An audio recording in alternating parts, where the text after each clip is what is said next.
আসসালামু আলাইকুম গাইস। ইয়ামিনে মুন্সিগঞ্জ নানুর বাসা আসছে, তাই ইয়ামিনে খালামুনির সাথে একটু হাঁটতেছে বিকেলবেলা। ইয়ামিন দুষ্টমি করতেছে। এটার বলে কি সাগর পার, এটা নদীর বলে না, পদ্মা নদীর বলে কি সাগর পার আসছি। দেখো কত সুন্দর আমাদের এলাকাটা মুন্সিগঞ্জ।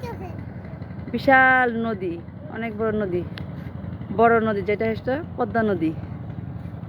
এটা চর পড়ছে, চর পড়ে বন্ধুরা বাড়িঘর ভেঙে কি অবস্থা হয়ে গেছে গা। এখন শুধু আর চর আর চর, আগের মতো কিছুই নেই, সব উলটপালট হয়ে গেছে গা। ওই যে দূর থেকে ওটা স্কুল, প্রাইমারি স্কুল দেখা যেতেছে অনেক দূরে নদীর কাছে। খুব সুন্দর আমাদের এলাকাটা।